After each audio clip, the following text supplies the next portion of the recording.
Nelle terre dove tutto sembra essere iniziato, dove il passato sfuma nel mito e nel mistero, il fascino della Sicilia parla un linguaggio semplice e al contempo maestoso a chi si lascia incantare dalla sua unicità. Luoghi che raccontano storie antiche e moderne, che con la loro luce ammaliano lo sguardo e gli restituiscono l'aura della loro leggenda.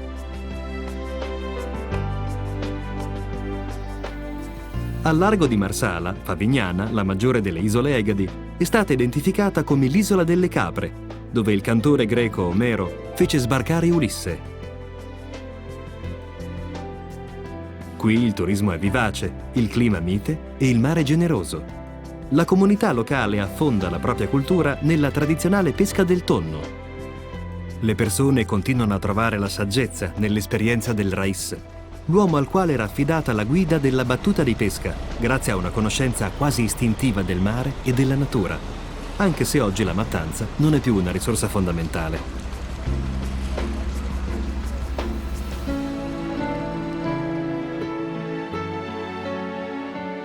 Nel triangolo formato dalla Sicilia, il vertice occidentale è stato l'approdo di numerose civiltà, che continuano anche in epoca moderna a far riemergere preziose testimonianze storiche.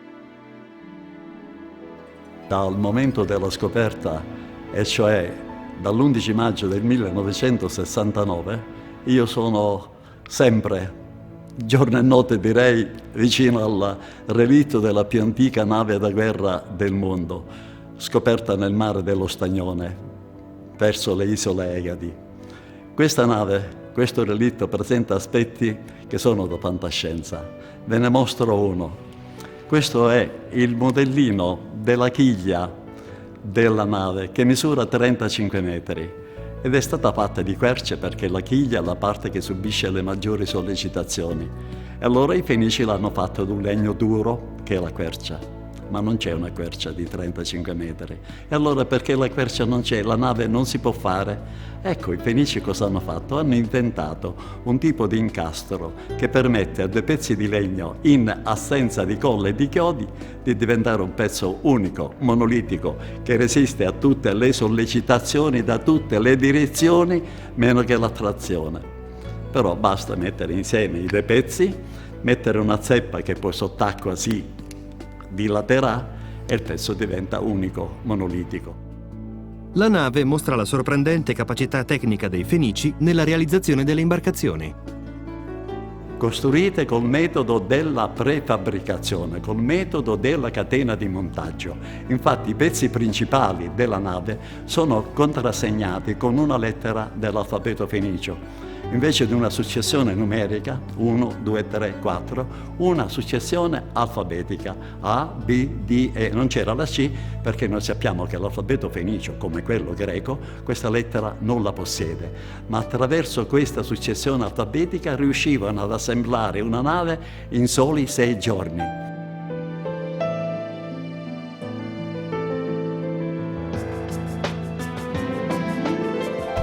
Dalle civiltà antiche della Magna Grecia alla storia moderna, a Marsala si è scritto anche uno dei capitoli fondamentali della nascita d'Italia. Quello dello sbarco di Giuseppe Garibaldi, che con il coraggio di 1000 volontari diede una svolta decisiva per unificare i territori della nazione.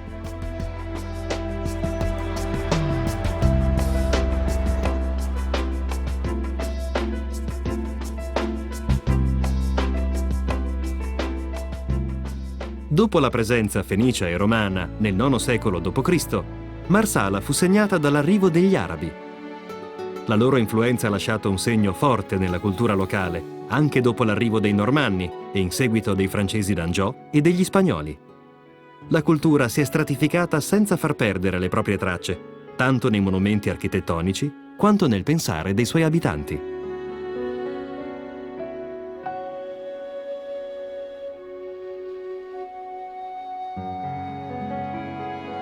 Così come dal Mediterraneo è arrivata la cultura di popolazioni vicine e lontane, attraverso il mare la Sicilia ha allargato i confini della sua fama. Grazie a un clima e a un terreno dalle caratteristiche uniche, Marsala dà il nome al celebre vino DOC, liquoroso e perfetto da accompagnare ai dolci della pasticceria siciliana. Nel Settecento il suo aroma intenso colpì l'inglese John Woodhouse, al punto da dare l'avvio alla sua esportazione in Gran Bretagna, contribuendo alla fortuna economica della città. A Marsala le cantine Florio sono l'emblema di questo successo e da secoli mantengono in cima al mercato internazionale il sapore deciso della loro terra.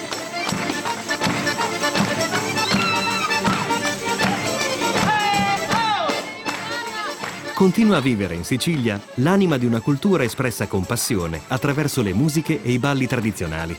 È un'energia contagiosa quella con cui il gruppo folclorico Marsala Antica interpreta i canti popolari e li conserva dal trascorrere del tempo.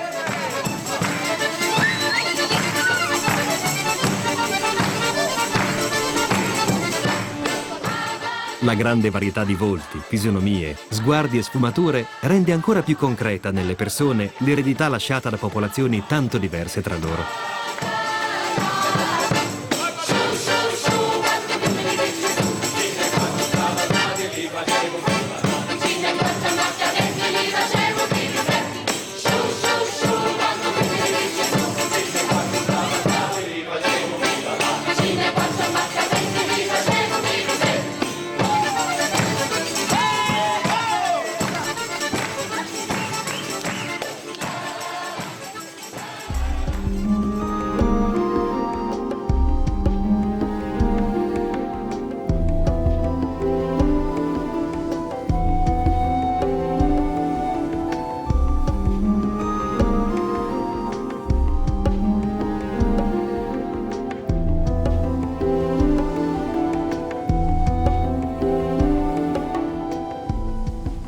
Lungo la costa nord-occidentale, verso Trapani, si estende lo Stagnone, la laguna più vasta e incontaminata di tutta la Sicilia, habitat di molte specie di uccelli e pesci.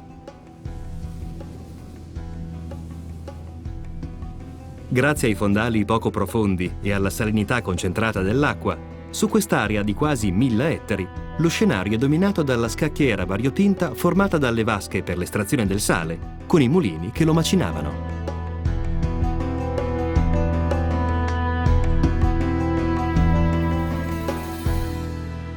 Dall'acqua emergono 3 piccole isole, tra le quali l'antica Mozia, una tra le colonie fenicie occidentali più fiorenti.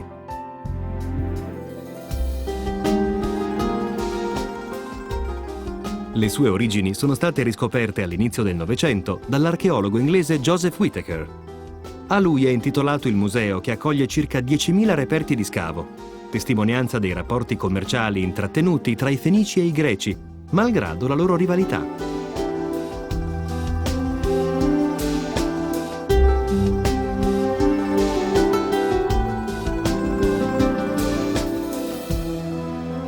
Qui è conservato uno dei più grandi capolavori dell'arte antica, una statua greca a grandezza naturale che raffigura un giovane, probabilmente un auriga vittorioso, con una straordinaria cura dei dettagli.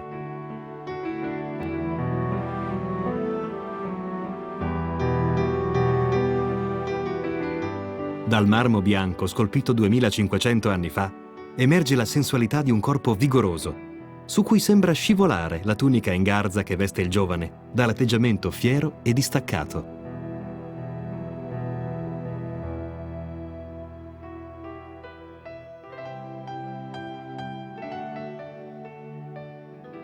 Dalle maschere col sorriso distorto che dovevano allontanare i demoni, fino agli oggetti in terracotta tipici dell'artigianato locale, a Mozia sono conservati i primi frammenti di 3 millenni di storia.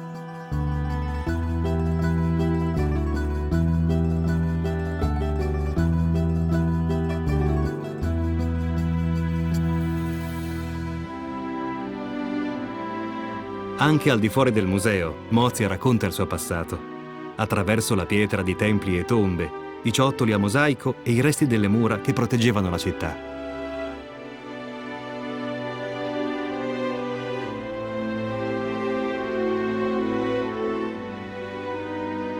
Nella trasparenza del mare prende forma una visione irreale, quasi un sogno, immerso in un passato lontano che non si nasconde allo sguardo. Nei secoli la strada lastricata verso Mozia è stata sommersa dall'innalzamento del livello del mare. L'acqua raccolta nelle vasche delle saline regala al paesaggio un alternarsi lineare di sfumature diverse, fino al bianco lucente dei cristalli. Il calore del sole, la forza del vento e l'intensità variabile della luce di Mozia alimentano un sentimento poetico semplice e immediato, e ogni giorno spingono un artigiano locale ad ammirarla per celebrarla nei suoi versi. Mozia, sento una gran nostalgia con l'urna dello vento, che mi spinge verso a tia e di la tua venuta m'accontento. Terra sollevata dello mare, io che ti talio di lontano. Ora acca ti vinno a posare, sta pietra scritta che me mano. Ca volesse sempre stare, ma me ne vai a casa mia per poterti meglio mannare, tanti versi di poesia.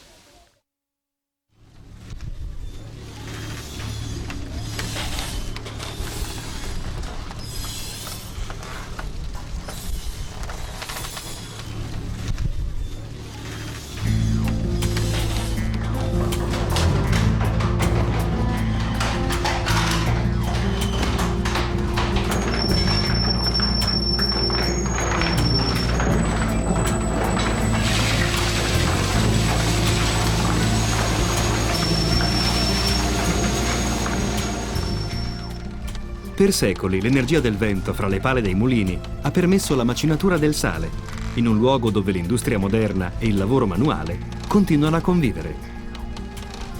Mentre le saline Ettore e Infersa sono ai primi posti della produzione europea, in un grande mulino si continua a ottenere artigianalmente uno dei prodotti più preziosi del commercio antico. I Fenici con il sale avevano fatto delle grandi ricchezze, avevano accumulato molto denaro. Molto probabilmente questo è stato quello che ha attirato Dionisio di Siracusa a mettere l'assedio a Mozia. Nel IV secolo a.C., l'assedio dei Greci di Siracusa provocò la distruzione della città. I superstiti abbandonarono l'isola per fondare l'attuale Marsala e lasciarono che i secoli avvolgessero Mozia nei suoi colori cangianti e nel suo antico silenzio, spezzato soltanto dal soffio del vento.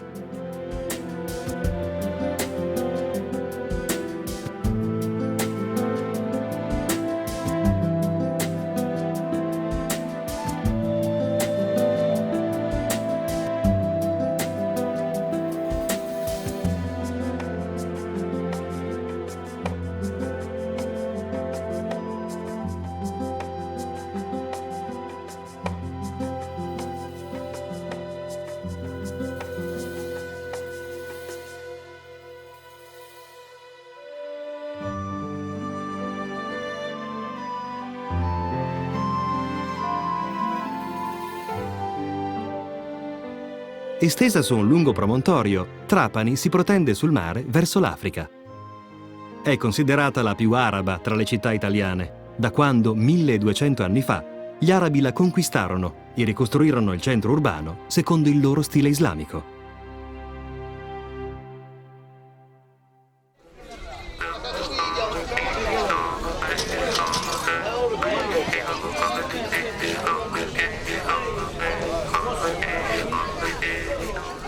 Nell'aria si respira la sua eredità storica, si ammira nelle strade strette di alcuni quartieri, si assapora nella cucina locale, si ascolta nei suoni tradizionali.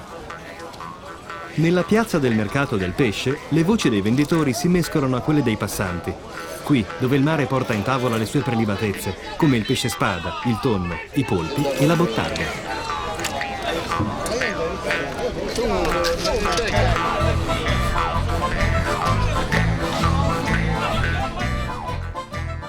Il porto di Trapani ha la forma bizzarra di una falce, con due estremità sporgenti, da una delle quali svetta maestosa la Torre di Ligny, un baluardo difensivo costruito nel Seicento.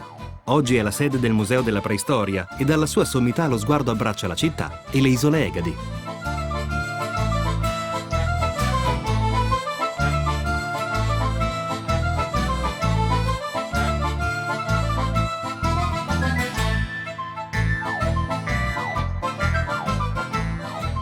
Il legame con il mare è sempre stato forte, grazie alla grande vitalità commerciale del porto, alla pesca e al lavoro delle saline.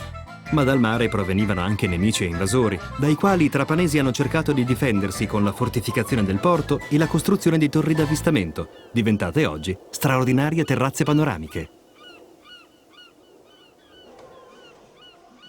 Sono tanti i mestieri che in Sicilia si sono sottratti al sopraggiungere delle logiche industriali, che restano vivi e si riflettono nelle mani sapienti degli artigiani. Da un'abilità millenaria nascono oggetti che raccontano la storia del Mediterraneo, quando era il centro del mondo conosciuto. C'è un motivo storico e geografico, se rispetto ad altre città portuali, a Trapani riverbera con maggior forza l'eredità del passato. Perché Trapani è stato sempre il centro del Mediterraneo, cioè l'incontro di grandi civiltà, la cartaginese, la romana, la greca, e quindi sono state le più grandi battaglie della storia antica. Questo che vediamo alle mie spalle è un modellino di nave romana, oneraria. Come potete vedere c'è anche il cigno che è caratteristico, è l'emblema della marineria romana. La nave normale era 24 metri, era una media nave commerciale, quindi oneraria, e aveva una larghezza di circa 6,50 metri.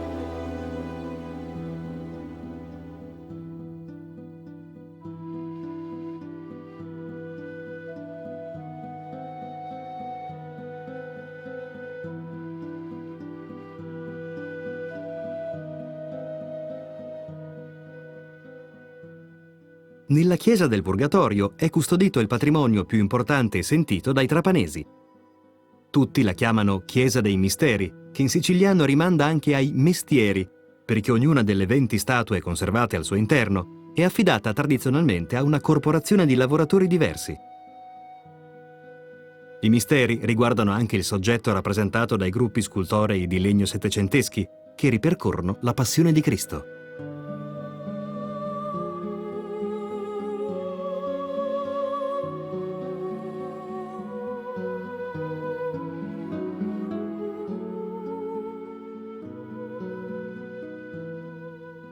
Il Venerdì Santo, gli appartenenti alle diverse corporazioni portano in processione la statua che l'identifica e ogni anno si occupano della manutenzione, quasi in competizione tra loro per l'opera più bella.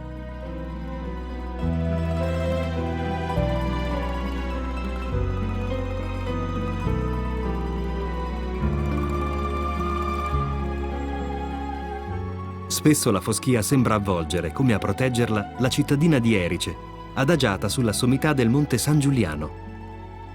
Ma quando il cielo è limpido, dalla sua altura il paesaggio corre per tutta la Sicilia, fino al cono vulcanico dell'Etna.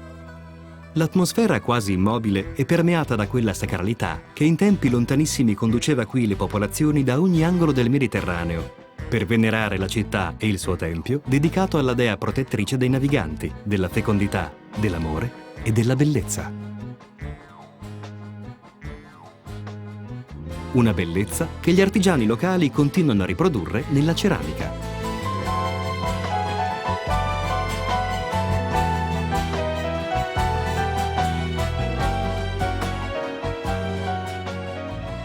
Non lontano da Erice, il borgo marinaro di Tonnara di Bonagia racconta, già attraverso il nome, il lavoro antico dei suoi abitanti. Anche qui si leggono i segni tangibili del rito della mattanza dei tonni.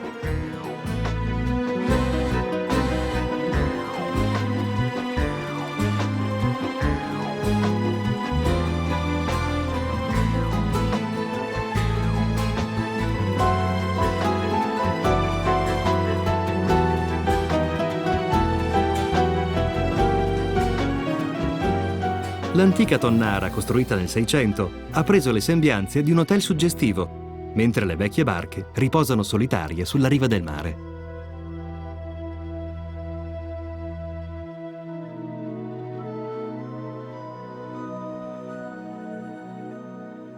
Il rosso delle rocce del Monte Cofano, a strapiombo sul mare, contrasta con l'azzurro cristallino dell'acqua e con il bianco delle cave di marmo di Custonaci.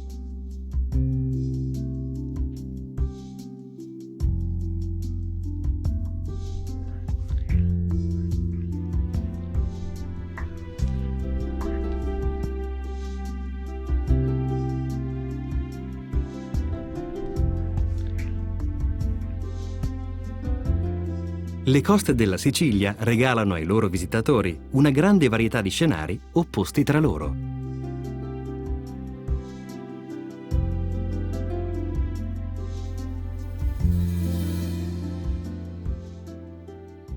Pochi chilometri segnano il passaggio dalle spiagge bianche e finissime di San Vito Lo Capo alle coste rocciose, quasi inaccessibili, della riserva naturale dello Zingaro.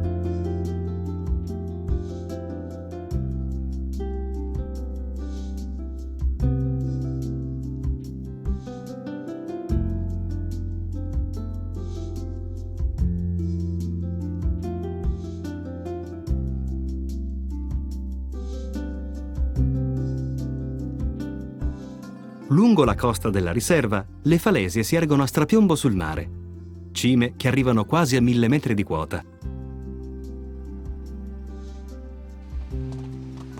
Anche l'entroterra, protetto per oltre 1600 ettari, è un paradiso naturale, dove il tempo sembra essersi fermato, da percorrere soltanto a piedi o a dorso di un mulo.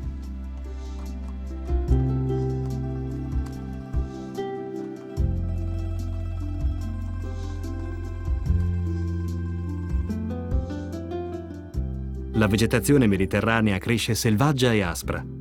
Il paesaggio è dominato dalla presenza della palma nana, un tempo la principale fonte di reddito locale, grazie alle sue foglie utilizzate per realizzare oggetti di uso quotidiano.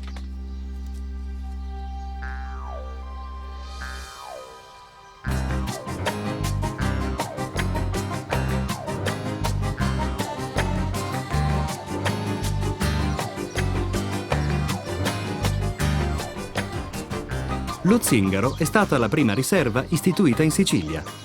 Dal 1981 accoglie i visitatori che vogliono vivere in prima persona la straordinarietà dei suoi paesaggi, attraverso gli itinerari consigliati e con la guida di esperti che svelano le tradizioni del territorio.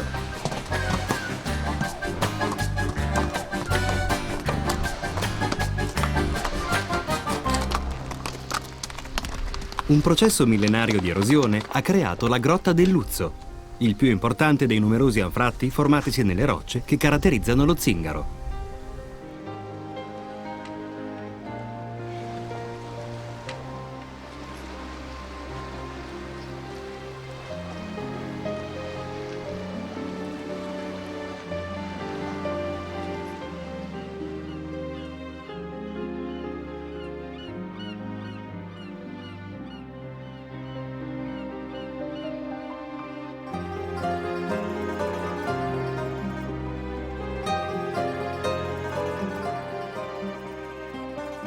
Alcuni ruderi rinvenuti nel territorio dove oggi sorge Scopello avvalorano l'ipotesi che qui fosse presente l'antico insediamento di Cetaria, così chiamato per l'abbondanza dei tonni che attraversano le sue acque.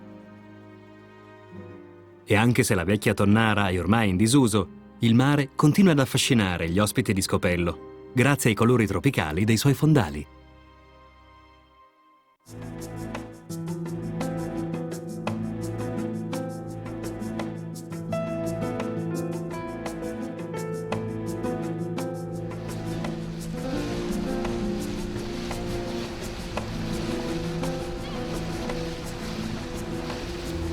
Navigando verso est, lungo la costa nord-occidentale, gli scogli rivelano il grande golfo di Castellammare, uno dei tratti più spettacolari del perimetro della Sicilia.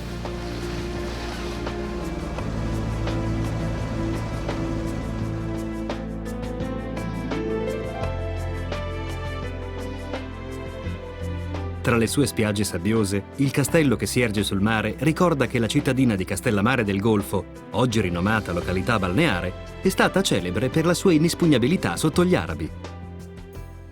La torre cilindrica che emerge dalla costruzione nasconde al suo interno una sorprendente scala a spirale, capolavoro dell'architettura normanna. Fin dalla nascita di Castellammare del Golfo, la sua posizione sul mare le ha dato un ruolo strategico per l'attracco delle navi mercantili. Le origini di Castellammare e del Golfo risalgono all'incirca al 400 a.C., quando una popolazione che proveniva dall'Anatolia, gli Elimi, si trasferisce in queste zone, erano dei commercianti e fondano qui una piccola colonia a Castellammare, ma più che altro si stabiliscono a Segesta, dove fondano la cittadina di Segesta. Castellammare, per collocazione sul mare, diventa il porto di Segesta.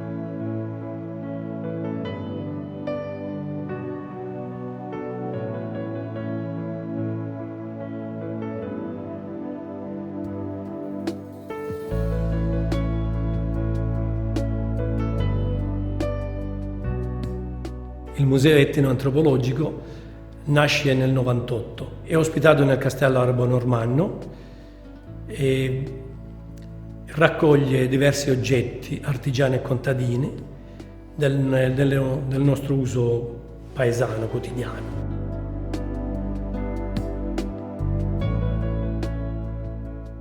Nella memoria dei siciliani risuona ancora il rumore che le grandi ruote in legno dei carretti producevano sul selciato silenzioso.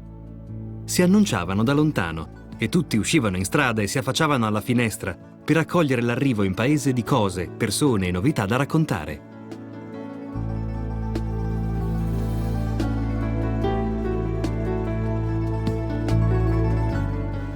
Abbiamo creato il museo perché le tradizioni non muoiano mai, le nostre tradizioni.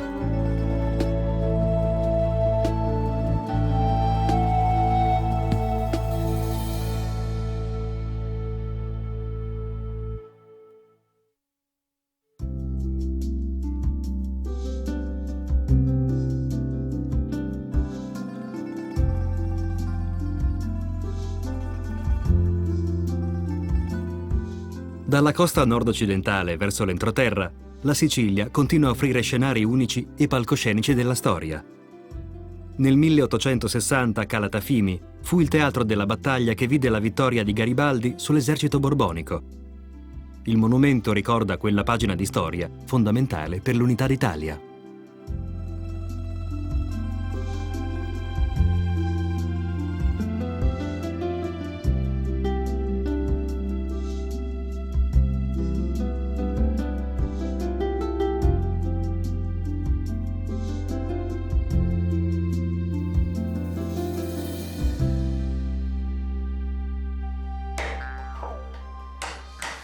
Le mani esperte dei carradori e di fabbri, pittori, scultori e ricamatrici creano e assemblano gli oltre 70 pezzi che compongono il tipico carretto siciliano. Da mezzo di trasporto, oggi rappresenta un simbolo culturale dell'intera regione, da esibire nelle città in festa. Lo scrittore francese Guy de Maupassant disse che le decorazioni tipiche dei carretti sono un affascinante mistero che cammina, una sorta di rebus nel quale trovare significati nascosti.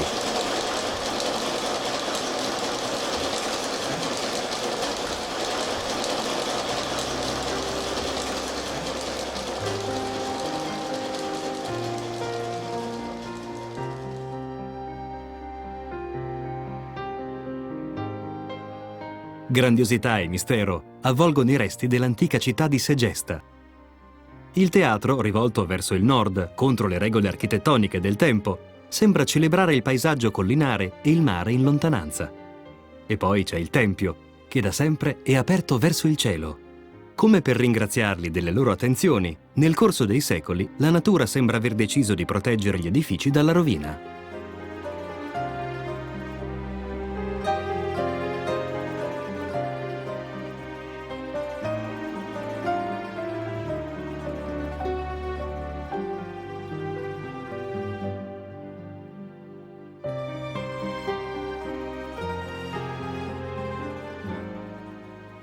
Ancora non si ha la certezza, né forse mai sarà sciolto il mistero, sul perché il tempio appaia incompiuto. Alcuni studiosi sostengono che i lavori si siano fermati a causa del conflitto con Selinunte. Altri invece ritengono che gli Elimi, una popolazione mista di indigeni sicani e di stranieri, abbiano scelto deliberatamente di dare magnificenza all'area sacra dove svolgevano i loro riti.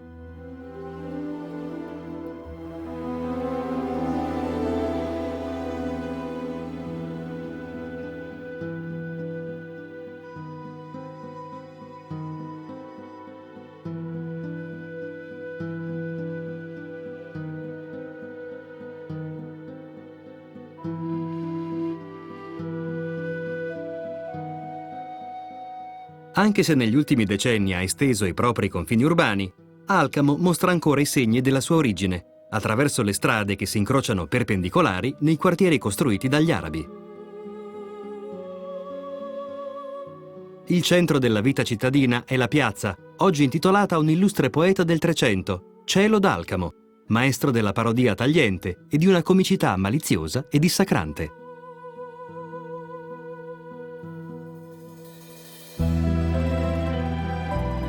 Si ipotizza che Salemi sia stata chiamata così dagli arabi da una parola che significa salubre e sicuro. Ma un terremoto ha fatto vacillare l'immagine di sicurezza della zona, lasciando un segno incancellabile nella sua storia. Lo spazio prima occupato dalla chiesa madre è una piazza su cui si affaccia il presbiterio della basilica, unico elemento dell'edificio rimasto intatto, come a ricordare le vittime del sisma.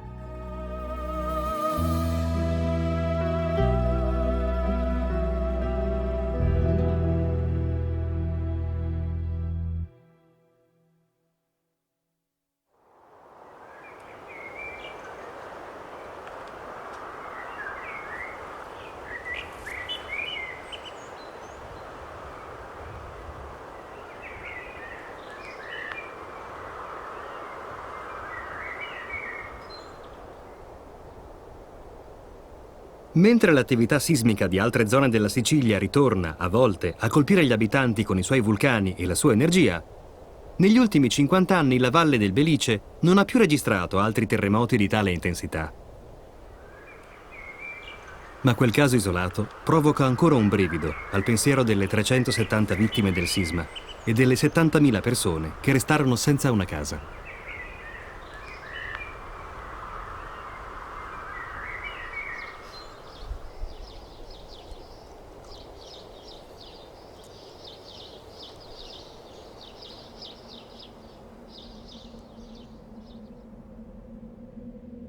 Il cretto è una sorta di sudario della città, in cemento e calce, colati sopra la gibellina distrutta, lacerato dalle fenditure che segnano le strade lungo le quali gli abitanti cercarono di salvarsi.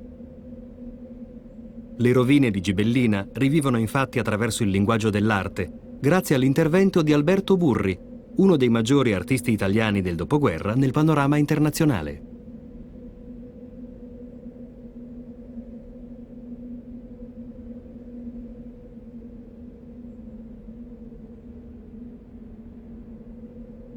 La notte del 15 gennaio 1968 un tragico sisma distruggeva la città di Gibellina e 14 paesi della Valle del Belice. Una notte di morte, di terrore, di energia della terra, energia del sisma. Per noi il primo momento, superata lo smarrimento, la voglia di scappare, fu quello di trasformare questa energia del sisma, questa energia della terra, che era energia di morte, in energia di vita. E quindi in volontà di resistere, di ritornare su questa terra dopo la fuga di quella notte, ritornare e ricostruire un destino migliore. Solo la cultura poteva dare le forza, tensione, vibrazioni a questa volontà e a questo grande progetto di trasformare l'energia della morte in energia di vita. Questo era il sogno di Gibellina, questa è la realtà di oggi e speriamo ancora più forte quella di domani. Al bisogno di costruire case nuove e nuovi significati ha risposto il lavoro degli uomini. La nuova Gibellina è stata concepita per essere uno spazio urbano da vivere e da ammirare. Oggi è il sogno di una città museo, dove le opere d'arte contemporanea costituiscono la sua stessa essenza.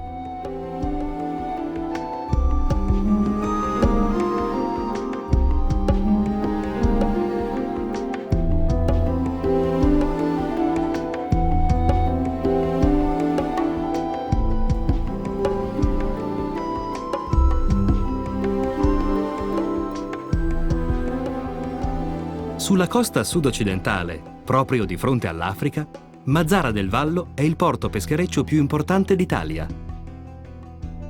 Gli scambi commerciali hanno favorito da sempre l'incontro fra culture, dando vita a una popolazione eterogenea.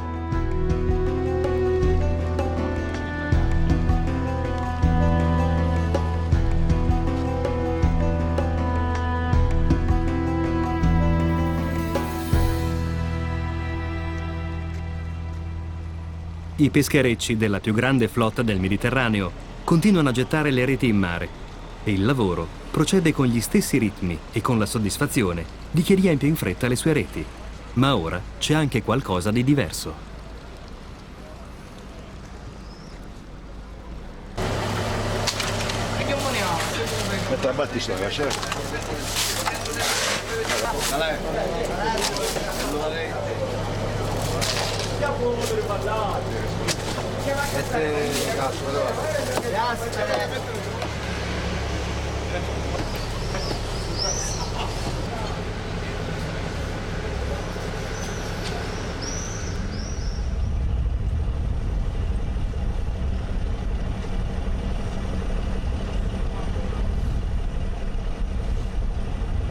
Un peschereccio ha cambiato nome.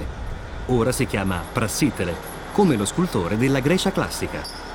Ed è nuovo anche il senso d'attesa che precede la comparsa delle sue reti, magari portatrici di un evento straordinario, come la storia di Don Ciccio, che si sorprende ancora quando la racconta.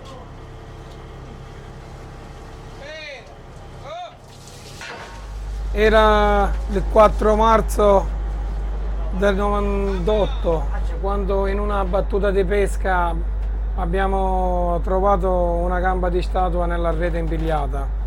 La rete veniva pesante, si è visto subito che c'era qualcosa di pesante impigliato. Cioè si pensava a tutto all'infuori di una statua. L'impressionante è stata il modo come è uscita fuori dall'acqua. Cioè, poteva venire capovolta con i piedi verso, cioè vedere prima i piedi, invece è venuta con il viso rivolto verso l'alto. Con proprio la prima cosa che abbiamo visto è stato il viso. Impressionante perché subito emozione particolare, indescrivibile, perché non è di tutti i giorni poi salpare la rete e tirare su una statua di tanti anni persa in mare. Da allora i giornali della Sicilia dedicano spazio agli eventi legati alla statua del satiro danzante, ai suoi spostamenti e al restauro dell'opera. Perché è una testimonianza concreta delle origini della propria terra, alle quali tutti si sentono profondamente legati.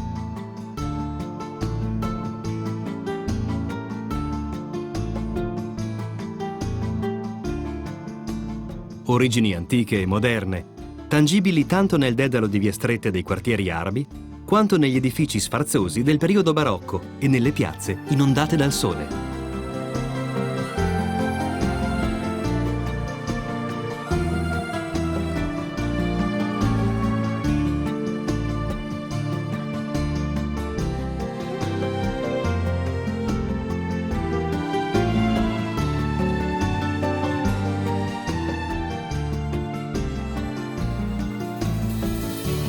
Dalla scacchiera formata dalle vie perpendicolari si erge la chiesa di Santa Veneranda, con una facciata barocca innestata su un corpo tondo normanno molto più antico.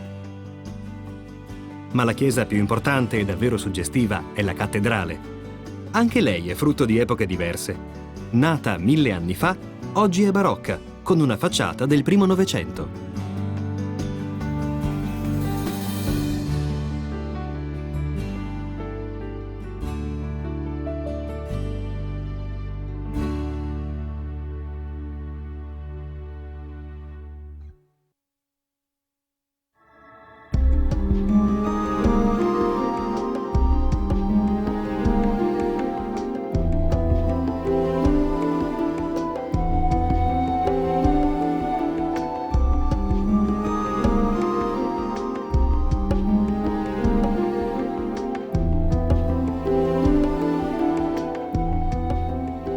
Dal VII secolo a.C. i Greci fondarono molte colonie nell'Italia meridionale, su un vasto territorio che prese il nome di Magna Grecia. Selinunte era la colonia più occidentale e più grande d'Europa, con i suoi 270 ettari. A causa della rivalità con Segesta, 2 secoli dopo la fondazione, venne distrutta in uno dei più terribili massacri del mondo antico. I Fenici, alleati alla città nemica in quell'occasione, provocarono la morte di 16.000 selinuntini e in 5.000 furono fatti prigionieri.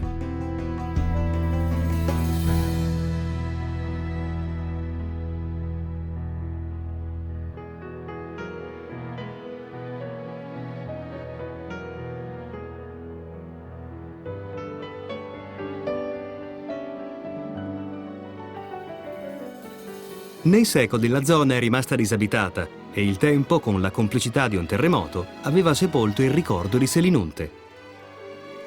Poi, nell'Ottocento, gli scavi archeologici hanno fatto riaffiorare i suoi 200 anni di splendore.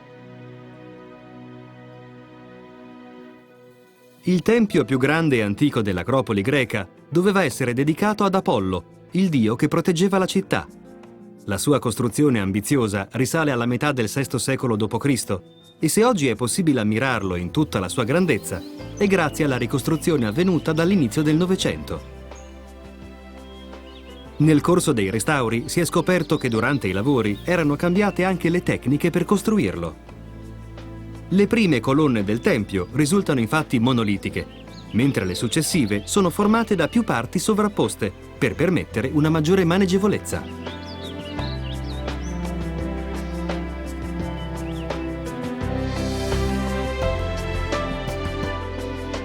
Come per le piramidi egizie, nell'ammirare questi edifici maestosi, il pensiero corre ai giorni in cui la fatica e la determinazione degli uomini li avevano costruiti. Quegli uomini percorrevano la strada assolata che si snoda da Selinunte, ancora oggi costellata di pietre estratte dalle cave vicine. Le rocche di Cusa sono un fotogramma che il tempo ha cristallizzato per restituire all'umanità una materia ancora in divenire, ma permeata già della grandezza della civiltà greca.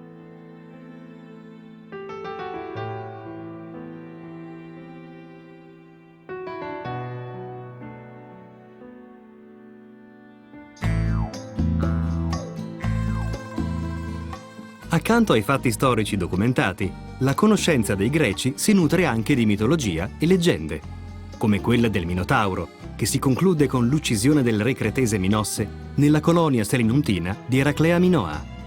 Qui il teatro è rivolto verso il mare, su cui si specchia il bianco delle rocce.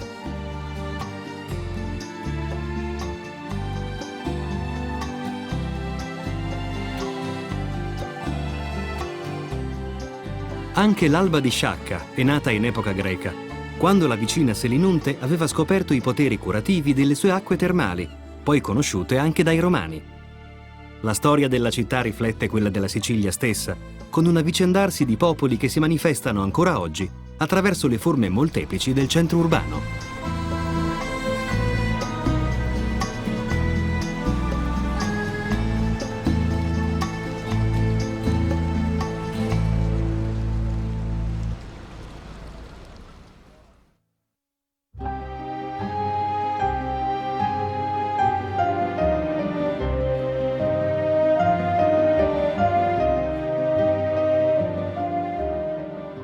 Nell'entroterra di Agrigento, terreni asciutti, sole e scarsa piovosità creano un habitat ideale per la perfetta maturazione delle uve. Le aree montuose dell'interno, soggette a forti escursioni termiche tra il giorno e la notte, regalano ai vini aromi fruttati e fragranze floreali.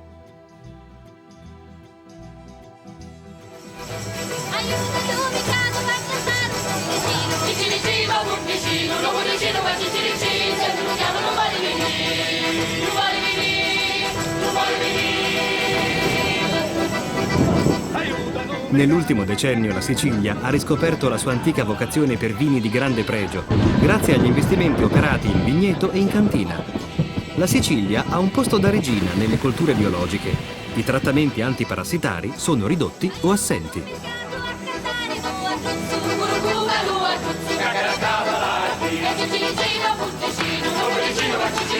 Sempre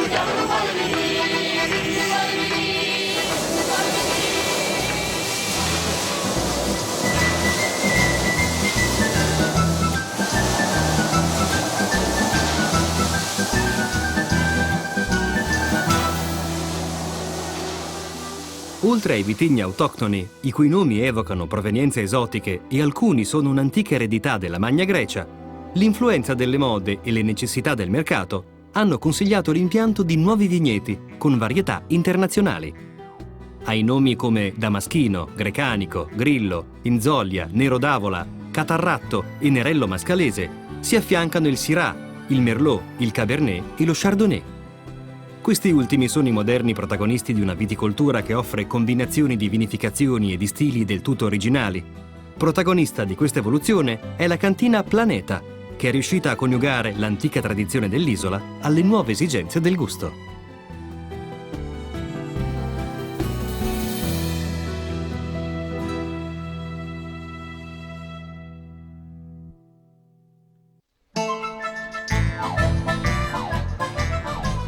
Racalmuto aveva una festa, splendida e frenetica, che quasi durava una settimana. Così Leonardo Sciascia descrive il proprio paese natale, dove da secoli, a luglio, 2 ali di folla incitano i temerari che entrano nel santuario a cavallo. I monumenti del paese celebrano il talento indiscusso di Sciascia. I suoi romanzi e racconti sono fotografie ironiche e violente dell'essenza stessa della Sicilia, narrazioni senza filtri delle sue molteplici realtà e dei suoi abitanti.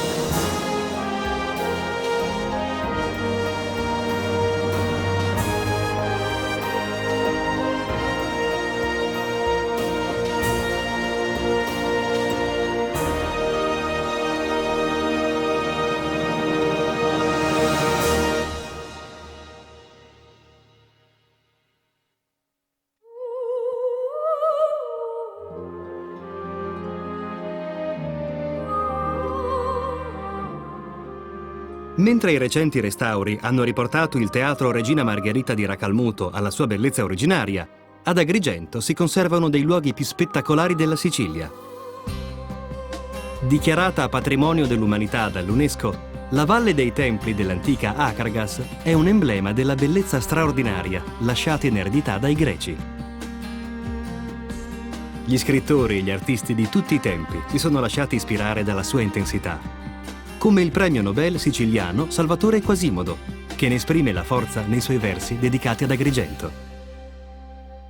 Là dura un vento che ricordo acceso nelle criniere dei cavalli obliqui, in corsa lungo le pianure, vento che macchia e rode l'arenaria e il cuore dei telamoni lugubri, riversi sopra l'erba.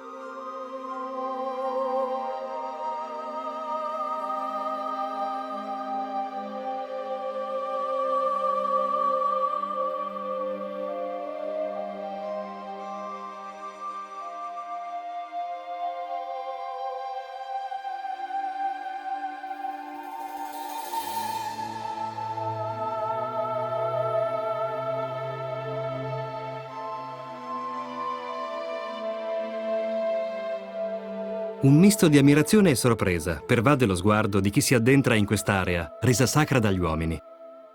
Ammirazione per ciò che è stato costruito, ma anche per la sua capacità di restare in vita, con la complicità degli interventi mirati a conservarne la bellezza. Sui templi di Giunone, di Zeus, di Ercole e della Concordia, il sole continua a tramontare e a risorgere, illuminandoli come se fosse sempre la prima volta.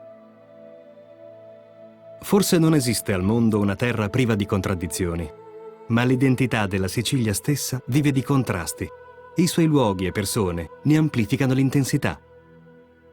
Nella scelta fra stasi e movimento, passato e futuro, passione ed equilibrio, la Sicilia non media tra gli opposti. Semplicemente offre la sua complessità, regalando agli uomini la possibilità di scegliere, con la consapevolezza che nell'animo di tutti, abitanti e viaggiatori, la Sicilia non può che lasciare un segno profondo e incancellabile.